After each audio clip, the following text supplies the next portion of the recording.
Hello and welcome to Grief Seeds, a podcast where you'll find insights, reframings, metaphors, and visualizations, all known as grief seeds, to help you cultivate growth and healing in your life after loss. My name is Shelby Forsythia. I'm an intuitive grief guide and author, and on this show, I'll share insights from my interactions with clients, wise words from fellow grievers, and personal stories from my own life, with the hope that they transform your grief as they have transformed mine.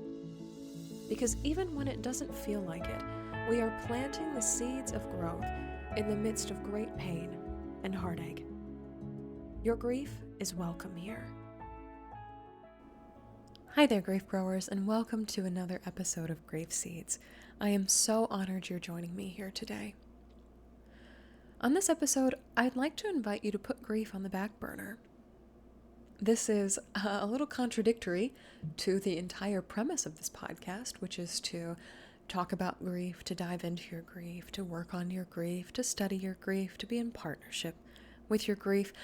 But so often I hear from clients, especially from folks in the workshops that I do, that ask, is it okay or permissible or a good idea even to take a day off from working on my grief? What happens if I am not always in relentless pursuit of grief support, of working on my loss, of trying to figure it out and put words to it and make sense of it and study it and how it's affected my heart, my mind, and my body? And I'll tell you what happens if you don't do anything with your grief for a day. Nothing. It's a little bit of an anticlimactic answer. But I think what so many of us are looking for in our grief, and something that I sought out too after my mom died in 2013, was this permission to not always be figuring out my life after a loss. It's a lot of energy to be constantly looking up resources or reading books or chasing ideas or Googling support groups in your area for grief. It almost feels as if I'm in a place where my entire life, from waking to sleeping, revolves around the experience of death, divorce, diagnosis, hardship, heartache, loss that I have just faced. And it can feel as if you're getting sucked into this quicksand or this quagmire of inescapable research on life after loss, inescapable pursuit, and it's exhausting. So I invite you today, or tomorrow, whenever it feels best for you next, maybe this weekend, to put your grief on the back burner. This is not, to be clear, a total ignorance of grief. You sit over there, I'm going to go over here. What it is an invitation to pause this relentless pursuit of what do I do with life after loss. It's an invitation to cease the searching for answers related to your grief. It's an opportunity to do something else. What a revelation to do something else in life after loss besides trying to figure out how to come back to life after loss. And this day can be anything you want it to be. You can sleep, you can take a walk, you can make art, you can spend time with family and friends, you can play a game, you can try on clothes. You can read a lighthearted book, watch a lighthearted show, ride a roller coaster. I mean, anything on this day. I do invite you to take a day off from grief. What works for me is about one a week. One day a week where my grief is not the focus of my attention. And this is not to say that when your grief is on the back burner that it can't come along, because invariably it does. Grief is kind of always living in our pocket, or some people I've worked with have described it as being like a cloud over their heads that always follows them around. So there really is no such thing, I'm sorry to say, as putting your grief down, grabbing your keys and walking out the door without it. It's not a pet or an animal that you can just leave at home while you go run errands for the day. It's something that does come with. But there's a difference between having grief be the focus of your attention, being the thing that's front and center, right directly in front of your eyeballs, and something that exists beside you or behind you at a distance. There's a massive energetic difference in what that means. For example, if grief is the focus of your attention, you are Googling grief support groups, you are reading books about it, you're listening to this podcast. So yes, I'm giving you permission to turn this podcast off right now and go spend a day without grief being the focus of your attention. But whatever it looks like, when grief is your focus, it is the thing that you are working on. It is the puzzle you are sitting at the table with. It is the little pieces that you are trying to sort out and figure out and make sense of. It's where you're devoting most of your energy. And with this invitation to put grief on the back burner, what I challenge you to do is to find another place for all of that wonderful energy you have inside you, all of that wonderful attention, all of that wonderful presence. Is it walking through a garden? Is it shopping for groceries? Is it connecting with somebody you really like to spend time with over a cup of coffee? Is it going bird watching?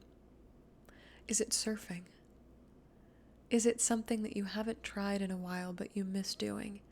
Is it something that you do every day, only done with more presence, more attention, more focus to actually being there in the moment? You are allowed to have days where grief is not the center of your attention. You are allowed to take breaks from the relentless pursuit of figuring out what to do, where to go, who to be in your life after loss. And grief will show up on these days. Because it comes with, it will show up. And I invite you on these days too, to address your grief and say, hey, I'm taking a break from focusing on you today. Would it be okay if you stepped off to the side? I see you, I acknowledge you, I appreciate you showing yourself. I know you're along for the ride. Is it all right if you just sit on my shoulder and come with today? Can we have a little quiet time? Let's play the silent game with grief. Or if you'd like to picture grief as an alarm clock or a phone, maybe pressing snooze for a day. Something I love about putting grief on the back burner is that it's never quite there. Even as you do these new things, as you water your plants, as you make a cup of tea, as you thrust yourself out into the world, as you go to a barbecue, watch a theatrical production, drive, just drive with nowhere to be. Oftentimes, things that happen when we are not directly focusing on grief will somehow come back on days that we do choose to work with our grief and inform our loss. One job that I had in the immediate aftermath of a devastating breakup for me was working at a garden center.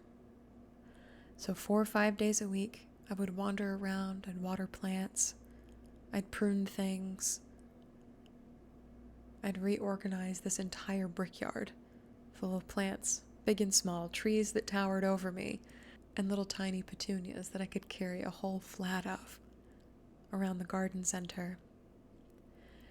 In these moments, as I was watering, as I was pruning, as I was replanting, as I was pointing people to where the ficuses were, grief was not the center of my attention. I had to work. I had to be there. I had to really pay attention, lest I snip off a very important branch or get stung by a bee. And yet, this experience of working in a garden, of seeing plants thrive, bloom, die, get repotted with plants that were like them and not like them, go through seasons, the weather of Chicago, where I was working at the time, and be subjected to things like butterflies or pests like slugs or snails. I was given a lot of metaphors for grief and loss in that space. Even though grief was not the center of my attention, I wasn't looking for a support group, I wasn't reading a book, I wasn't listening to a podcast in my ears. And simultaneously, on days when I was working with grief, I would think, for instance, some of my friends aren't getting me and my loss right now.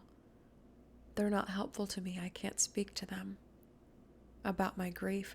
It was like when I would prune off a branch that had died, or strip a plant of flowers, blossoms that had bloomed out.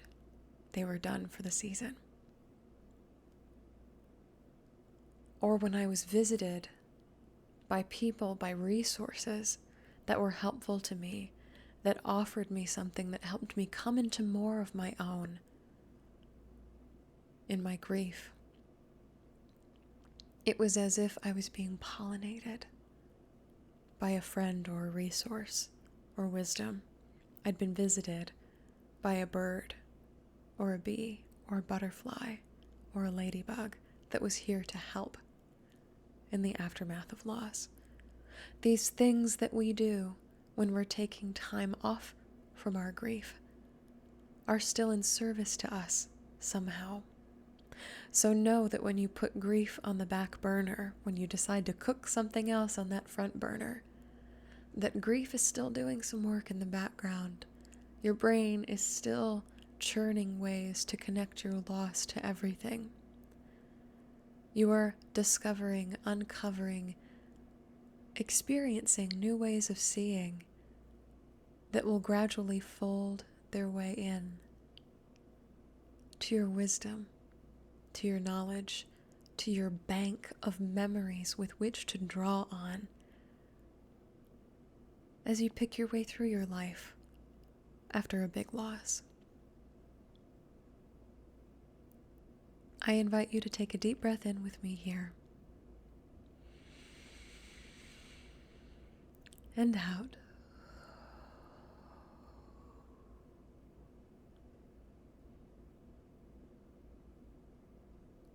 May you, sweet grief grower, give your heart, your mind, your body, your soul a break.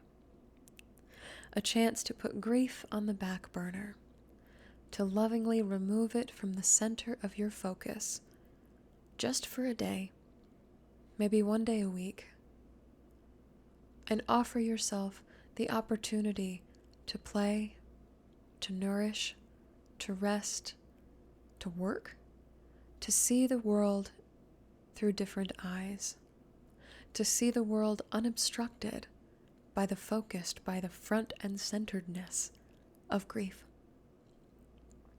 Know that when you place grief on the back burner, that it is still a cooking. There is still something happening. Maybe it's simmering, softly bubbling, keeping time, keeping presence with you as you go off and cook this other thing on the front burners. Your grief is not abandoned. Your grief is not dying. Your grief is not going anywhere. In fact, it is becoming richer, like a broth or a soup or a pot of pasta on that back burner by being allowed the time to percolate alone as you make a sauce, as you make a main dish, as you make something else, an accompaniment that goes along with your grief. Know that you are not required to constantly be stirring the pot of life after loss in order for things to happen. Grief can take care of itself for a day, and you can allow it to do so. May you know that every experience you have on days where you set grief on the back burner will enrich, inform, educate, and deepen your experience of what it means to grieve. Whether you choose to or not, whether you actively decide to or not, you will find new ways of seeing, new ways of speaking, new contexts within which your grief can reside and call home. And know that you are not ignoring your grief because you are afraid of it, because you are not willing to look at it, because you're trying to escape it, but because sometimes the best way to work on grief is to give it a day off. I am sending you so much love, so much of whatever you need, as you take grief from the center of your focus and set it off to the side. For a day, for a time, until tomorrow. May you grant yourself so much permission to set grief on the back burner and know that even there, you are still healing. You are still coming back to your life after loss. Deep breath in with me here. And out. Thank you so much for joining me today on Grief Seeds.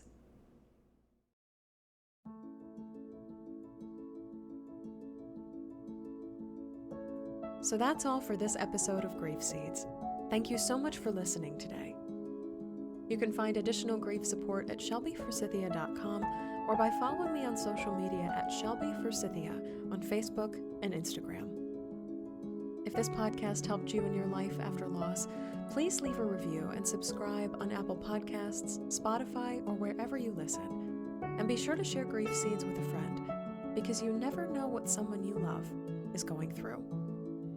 A huge thank you to my Patreon supporters for financially keeping this podcast on the air. If you'd like to support Grief Seeds on Patreon through a yearly or monthly pledge, you can do so at patreon.com/shelbyforsythia. My Patreon supporters get access to behind-the-scenes content, including a once-a-month grief support call with me and 5 90-minute workshops with topics decided by grievers themselves. Again, that website is patreon.com/shelbyforsythia.